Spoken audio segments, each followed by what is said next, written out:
अब योग शास्त्र से क्या करना है, शुरुआत में उसे शुद्ध करने की कोशिश करनी है, क्योंकि मन में बहुत बड़ा झमेला खड़ा हो गया है। लंबे समय से चेतन मन से हमने बहुत इधर उधर का सोचा है।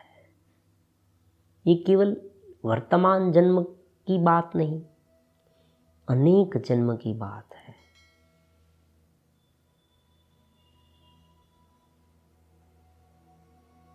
कोई भी शरीर हो,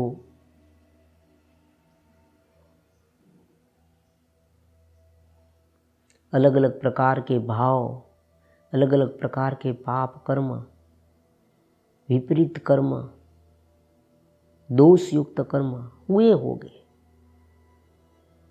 और उनकी एक छाप, एक स्मृतियाँ अचेतन मन में स्टोर हुई होगी और वही स्मृति बार बार हमें फिर से वही कार्य करने के लिए प्रेरित करती रहती है। ये बात बहुत समझ लेनी है। इसीलिए हम कभी कभी सोचते हैं कि हम ये करना नहीं चाहते, फिर भी कौन कराता है हमें, ये बलात्कर्म कौन कराता है, मतलब बलपूर्वक कौन हमें प्रेरणा देता है।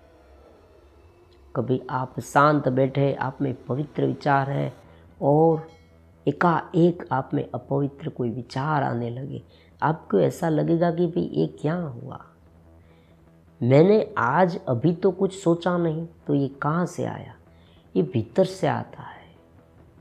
पवित्र विचार, अपवित्र विचार, अच्छे विचार, बुरे विचार, शुभ विचार, अशुभ विचार, ये सब भीतर से अचेतन माइंड से आते हैं।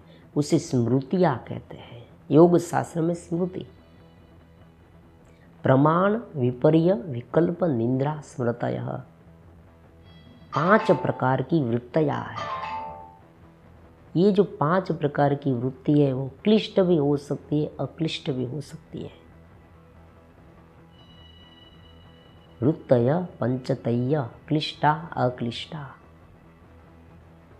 5 प्रकार की वृत्ति क्लेश युक्त हो सकती है और अक्लेश युक्त। यहाँ बहुत डीप में नहीं जाना, एक बात समझ लेनी है। एक बार एक सिद्धांत पकड़ में आ जाए ना, फिर पूरा वेदांत समझ में आ जाएगा। केवल वेदांत नहीं, योग भी, भक्ति योग भी, कर्म योग भी, सब कुछ सरलता से समझ में आ जाएगा,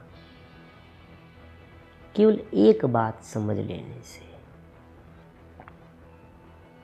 बात केवल इतनी सी है कि पहले हम शुद्ध थे, धीरे धीरे चित्त के साथ जुड़े, फिर मन के साथ जुड़े, इंद्रिय के साथ जुड़े। मन में भी 2 प्रकार आए, अचेतन मन, कॉन्शियस माइंड, सबकॉन्शियस माइंड। देखो आज का विज्ञान भी मानता है, मनोविज्ञान, कि सब कॉन्शियस माइंड है, उसमें स्मृतियाँ स्टोर होती है। अब प्रश्न यहाँ ये होता है कि विज्ञान ये कहता है, आज का विज्ञान, कि व्यक्ति मर जाए तो उनके साथ ये स्मृतियाँ नष्ट हो जाती है, लेकिन अध्यात्म ये कहता है कि उनका सूक्ष्म स्वरूप उनके साथ रहता है। लिंग शरीर में इतना ही भेद है। और धीरे धीरे आज जो क्वांटम थियरी है ना, उसमें साबित धीरे धीरे होता जाता है, हो रहा है। वो धीरे धीरे ये मानने लगे कि भाई ये सच हो सकता है कि जो प्रवृत्तियाँ होती हैं उनकी एक मेमोरी ब्रह्मांड में कहीं पर स्टोर रहती है। ये बहुत महत्वपूर्ण बात है। जब ये पूरी इन्वेंशन हो जाएगी तब हम समझ जाएंगे कि ये सुपर कंप्यूटर जो परमात्मा का है ना, वहाँ सभी लिंग शरीर की एक आईडी है। हमारे पास उनकी एक परफेक्ट थियरी है समझाने की। वेदांत को, योग को हूबहू किस तरह से समझाया जाए आज के रूप में, उनकी एक बेस्ट थियरी है हमारे पास। प्रत्येक लिंग शरीर की आईडी है। आप जैसे कोई फ़ोन, सेल फोन बाज़ार में से खरीदते हैं, मार्केट में से, तब उनमें क्या डालना होता है? SIM card. सिम कार्ड में क्या होता है? आईडी, एक सीरियल नंबर होता है। उस सीरियल नंबर, उस आईडी को एक्टिवेट करना होता है। एक्टिवेट करने से क्या होता है?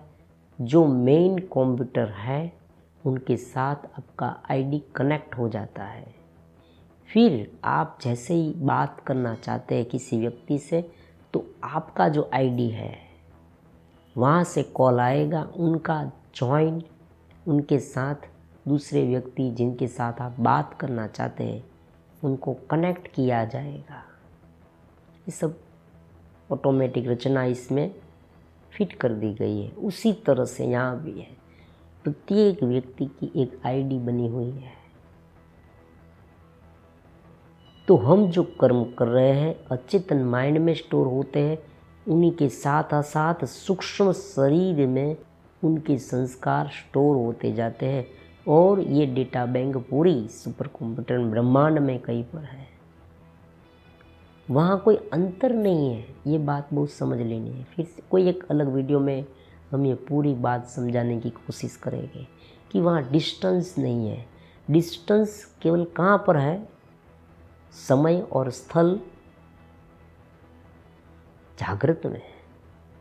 जैसे हम सो जाते हैं तब स्थल का और काल का भान जो है वो हम भूल जाते हैं। हम ये भूल जाते हैं हम कहाँ पर सोए हैं, कितना समय हो गया, ये सब हम भूल जाते हैं। तो उसी तरह से यहाँ भी ऐसा होता है।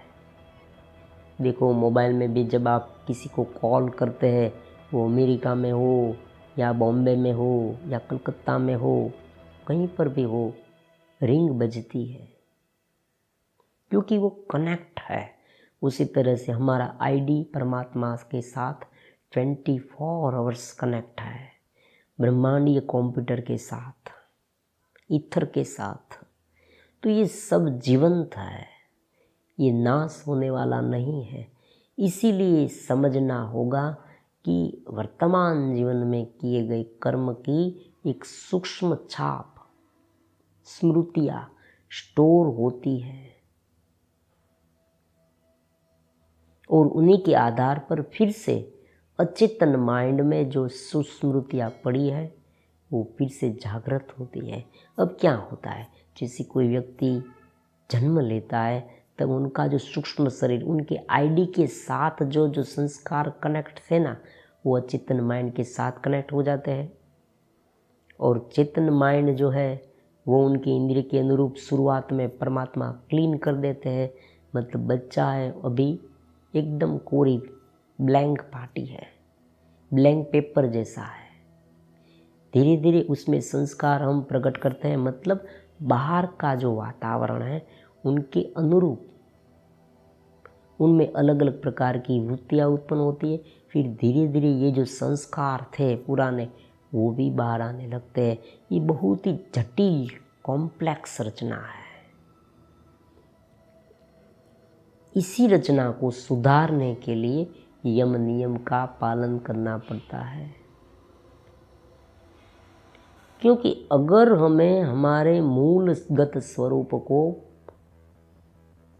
प्राप्त करना है, अनुभव करना है, तो ये जो मन और मन में जो संस्कार है, अचेतन मन में जो संस्कार है, विपरीत संस्कार, उसे किसी भी तरह से थोड़ा हटाना चाहिए।